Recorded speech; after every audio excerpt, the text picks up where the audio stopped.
Kiprah Jati.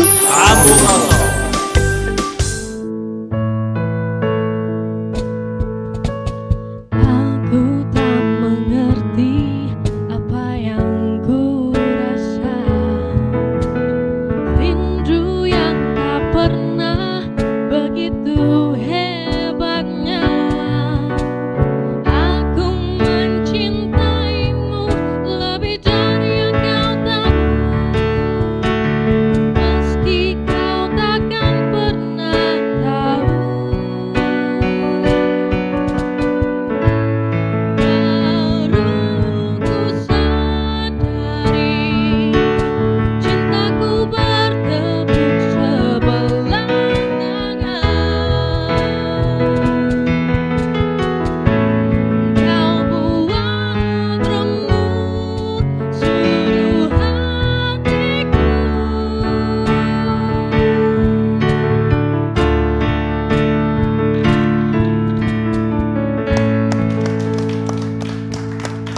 Para penonton Damatwi yang kami muliakan, terima kasih Anda masih setia di depan Kiprah Jati ini. Kita tadi ngobrol dengan para tamu yang memang serius tentang memikirkan dan paling tidak sumbang saran. Sebagaimana tadi kami himbau, baru-baru saja kita rakyat Indonesia 260 juta orang ini mengharapkan hasil pemilihan umum yang lalu, baik yang duduk di legislatif atau yang menduduki eksekutif. Presiden sudah kita pilih, legislatif mulai tingkat pusat sampai daerah sudah dipilih. Harapan kami harus lebih baik daripada yang sudah. Secara ekonomis, neraca, debit sama kreditnya itu harus rasional. Jangan sampai ketok mewah tapi kreditnya jumlah utang itu gedene setengah mati, itu juga tidak rasional. Demikian juga masalah tentang zikir tadi itu. Sudahkah kehebatan kita dibarengi dengan moral dan perasaan dan pribadi yang betul-betul berbudaya sebagaimana yang bicarakan tadi itu? Nah, anak-anak masih ada tuntutan atau tidak ini berkaitan dengan semangat kemerdekaan ini? Ayo, siapa yang ngomong? Silakan. Ayo. Iya, harapan kita sebagai generasi muda tentunya, kita pengen inspirasi kita itu lebih diperhatikan. Dan mengenai musik, karena kita juga berkecimpung di dunia musik, pembajakan saat ini masih sering terjadi, masih banyak terjadi, dan masih belum ada tindak lanjut yang lebih jelas. Jadi harapan kita agar pembajakan ini tidak terus terjadi, dan ini sangat merugikan para seniman. Jadi kita berharap agar lebih diperhatikan. Ya, terima kasih. Jangan menganggap enteng dunia seni, karena seni pun termasuk bisa dikaitkan dalam ekonomi kreatif. Kreativitas, ingat Amerika Serikat yang mempunyai armada 7, setiap tahun pembiayaannya 10 miliar dolar kurang lebih untuk armadanya saja. Dan hasil Amerika Serikat 17% dihasilkan dari Hollywood.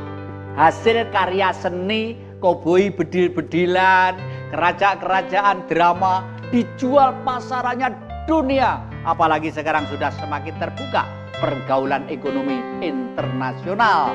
Jadi kalau kita tidak siap-siap, ya aja ngresula lek saya suwe udel ki suwe saya minger saking nggak pernah kisenan apa-apa, semua sedang mengharapkan dan mengandalkan. Nah, kita kembali ke bapak-bapak ini. Kita mulai aja ke Pak Marzuki yang terus saja hari ini kita jadikan manten sampean Mas, karena ide sampean untuk merombak pola pikir itu memang sangat manis sekali. Kira-kira kalau itu dimulai secara formal, lewat sisi lubang yang mana kira-kira ide zaman itu? Monggo. Ya, baiklah, dari kenistaan inilah tidak luput dari top manajemen pemimpin, baik di tingkat pusat maupun daerah. Jadi kalau istilah orang dulu, guru itu digugu dan ditiru. Pemimpin itu menjadi sosok guru, patokan, panutan. Nah, kalau pemimpinnya rusak ya juga kebelakangnya rusak. Nah, dari kesana itulah Dan juga kita juga tidak menepis satu memang kesusahan kita. Sebenarnya kita juga harus juga bisa memahami, bisa membilah. Kita sebenarnya tadi disebut oleh Mas ini tidak ya dijajah, dan juga memang ini apakah itu dijajah atau karena persaingan bebas. Karena bagaimanapun caranya bangsa kita saat sekarang juga bisa dikatakan juga menjajah dunia. Sebenarnya bukan menjajah tapi persaingan, perdagangan bebas. Salah satu banyak produk-produk Indonesia yang sudah mendunia, dari perusahaan ya home industry maupun perusahaan-perusahaan tradisional, baik kosmetik maupun jamu-jamuan, itu sudah mulai dari Eropa, di mana tinggal nyari sudah banyak produk Indonesia. Itu persaingan bebas. Nah, untuk menuju ke Pancasila itu harus ada keseimbangan. Nah, keseimbangan di sini dari Kementerian Perdagangan, bagaimana cara kita mengangkat budaya lokal, mengangkat produk lokal yang kita banggakan, kita keluarkan. Nah, disinilah perlu tadi juga disinggung masalah gotong royong. Nah, disinilah kalau pemimpin mengedepankan hal semacam itu, gotong royong itu dalam berarti kalau kita diangkat ke gotong royong profesional adalah gotong royong kesinambungan antara beberapa kementerian, Menteri Perdagangan, Menteri Koperasi yang mengatur masalah itu, dan Menteri Keuangan. Bagaimana caranya produk-produk kita itu harus juga bisa bersaing bebas. Nah, itulah kita mulai dari pemimpin. Jadi mohon kepada pemimpin baik yang duduk di DPR maupun yang duduk di kementerian dan sebagainya, itu bukan pemimpin dari partai saya harapkan, tapi merupakan pemimpin dari anak bangsa. Anda harus puas menjadi anak bangsa. Jadi lepas dari baju Anda menjadi anak bangsa, itu satu kebanggaan bangsa. Jadi kalau sudah menjadi anak bangsa, kita berpikirnya sudah lebih puas, lebih luas. Dan jangan mengutamakan kita itu menjadi sesuatu pemimpin dari partai atau kesukaan dan sebagainya. Itulah langkah awal. Langkah kedua adalah mengimplementasikan dari pengaturan itu, bagaimana caranya ke depan bangsa kita menjadi bangsa yang betul-betul disembah dan disegani oleh dunia. Inilah yang salah ke depan, jadi merombak setelah pola pikir yang lama menjadi pola pikir yang baru. Syukur kalau dari masing-masing itu saling jadi siklus kebutuhan.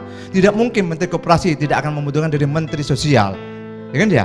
Karena kita mengatas kemiskinan di masyarakat juga ada kaitannya juga. Koperasi tidak akan berjalan tanpa ada pelaporan di Menteri Sosial. Itu kesinambungan. Nah, Menteri Koperasi juga membutuhkan Menteri Keuangan. Jangan merasa baiknya sendiri. Akhirnya disinilah satu kesinambungan siklus saling ketergantungan yang dipimpin, dikomando oleh salah seorang, namanya pemimpin besar adalah presiden dan dibantu wakil presiden. Nah, inilah kesinambungan budaya kita. Jangan kita lata dengan budaya Eropa. Betul, jangan lata. Kita kelataan semua. Jadi kita bangga kalau kita makan produk hamburger dan sebagainya.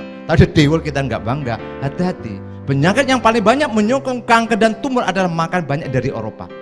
Kenapa? Karena banyak unsur-unsur dagingnya. Lalu kalau budaya kita bewul, ya, termasuk juga putih, wah itu luar biasa. Itu budaya kita. Kalau kita diangkat ini suatu menjadi ikon nasional yang perlu kita banggakan. Saya kira demikian yang perlu kita sampaikan. Ya, terima kasih. Pak Marzuki tadi itu mensitir sedikit bahwa produk-produk makanan yang non lokal atau non tradisional kita itu umumnya itu berdampak tidak enak lah. Tadi sampai ada istilah kanker, tumor, dan akhir-akhir ini kita membaca dari, kebetulan kemarin saya fotokopi kok tadi lupa saya siapkan, bahwa ternyata bau kemenyan, asap kemenyan ternyata mampu melawan yaitu tumor ganas. Sementara itu ada yang menganggap bahwa orang pembakar kemenyan itu konon katanya syirik, musyrik dan lain sebagainya. Oke lah, mungkin memang ada yang seperti itu, tapi konteksnya harus kita lihat sampai di mana dan untuk apa, bagaimana dia menggunakan itu. Karena kemenyan pun salah satu produksi negara kita yang tidak dimiliki oleh negara yang lain. Dan ini suatu hal realita, keadaan yang nyata buat kita. Ini sekedar pengetahuan dan tambahan. Ya kalau tidak salah itu dikeluarkan di surat kabar, kalau tidak salah kemarin, besar sekali headline-nya tentang kemenyan anti tumor ganas itu. Nah, kita akan bergeser ke Pak Indro. Pak Indro, sedikit tentang kira-kira sudah agak dong ya bahwa yang terjajah, seakan-akan terjajah itu adalah mungkin program-program kita yang tidak memperkuat diri kita sehingga semua serba kebutuhan, sehingga berharap ini mumpung musimnya legislator baru ini mungkin ada usul-usul apa, monggo kami persilakan. Ya, terima kasih. Sebenarnya saya ingin menguatkan hati para pemuda untuk lebih percaya diri. Kita jangan terpengaruh seperti yang dikatakan tadi pada budaya-budaya yang meracuni pikiran anak-anak muda sekarang. Jadi, kita juga harus mengadopsi lagi yang namanya gotong royong.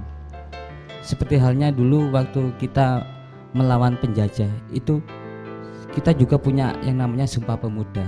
Lah, dari situlah kita harus berpedoman pada para pemuda Indonesia itu.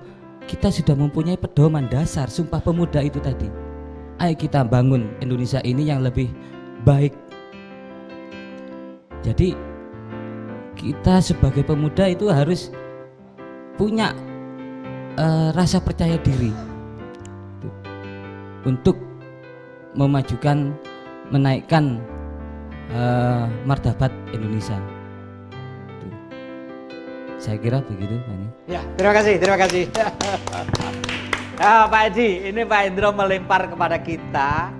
Kelihatannya peran gotong royong Sumpah Pemuda merupakan satu kesatuan kelihatannya. Gotong royong itu sesuatu hal yang dinamis, aktif, dan guyup, rukun, bermoral. Sudah barang tentu pikir dan zikir tadi itu seimbang mewujudkan gotong royong. Lalu sekarang apakah masyarakat kita itu setuan kegotong royongannya itu ya juga masih dinamis atau sudah klokro, Pak Edi? Kalau punya harapan, punya himbauan, monggo kami persilakan sekalian. Nggih, matur suwun. Yang masih dinamis saya lihat di masyarakat kita, di Jati, itu gotong royong di bidang kematian. Hanya kematian aja yang gotong royongnya kelihatan sekali antara zikir dan fikirnya kelihatan. Tapi itu pun kalau di desa-desa. Kalau di daerah elit sudah nggak ada, Pak Jati. Kematian itu ya kapitalis, harus bayar. Gali kubur juga harus bayar. Ini sudah terjadi, bahkan kubur pun harus beli. Ini sudah terjadi. Nah, sehingga kalau ini yang kita biarkan, budaya gotong royong ini kita biarkan, tidak kita rengkuh kembali, kita akan menjadi manusia-manusia yang kapitalis. Sehingga tidak ada kita sebagai makhluk sosial, gak ada. Semua jadi makhluk individu. Bukan tidak sesuai dengan Indonesia, peri kemanusiaan dan peri keadilan. Penjajahan apapun pula bentuknya, itulah semangat kemerdekaan kita. Kisah Jati. Rabu Roto.